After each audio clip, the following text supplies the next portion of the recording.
Bonjour Carole. Bonjour Charles. Nous voilà au 10 jours de prière, le jour 7, l'importance de la bonté. Alors Carole, lis-nous le texte du jour. Le texte du jour se trouve dans Jean 13, le verset 35.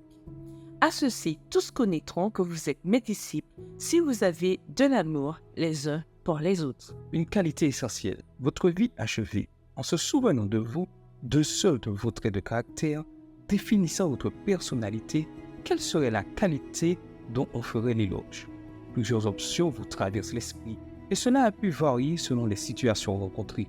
Mais un seul trait propre au caractère de Dieu devrait se refléter tout au cours de notre vie. Dans l'épître de Tite 3, verset 4, la Bible nous dit que la bonté de Dieu, notre Sauveur, nous est apparue en nous ayant offert son salut dans son amour. La bonté. La bonté de Dieu. La bonté est un langage universel compris par jeunes et vieux, riches et pauvres, hommes et femmes, malentendants et malvoyants. La bonté ne connaît aucune barrière de langue. Son attrait est universel, comme peut l'être la musique. Un sourire amical, une main tendue, un mot, un soutien en temps de détresse saura mettre un baume sur les plaies ouvertes. La gentillesse ne coûte rien, mais elle peut pour ceux qui sont enveloppés de soucis, de tracas, de souffrances, pour ceux qui sont impuissants dans la nuit de leur peine, être reçue comme une bonne nouvelle. La gentillesse apparaît tel un plan gagnant-gagnant. Quand on est l'amour. Le chrétien véritable. Jésus savait que la gentillesse de ses disciples participerait au puissant témoignage de leur foi. Peu avant sa trahison et sa mort, après avoir lavé les pieds de ses disciples, Jésus leur a dit « À ceci, tous connaîtront que vous êtes mes disciples, si vous avez de l'amour les uns pour les autres. » Jean 13, verset 35. Ellen White fait écho à cette idée. L'argument le plus puissant en faveur de l'Évangile, c'est un chrétien aimant et aimable.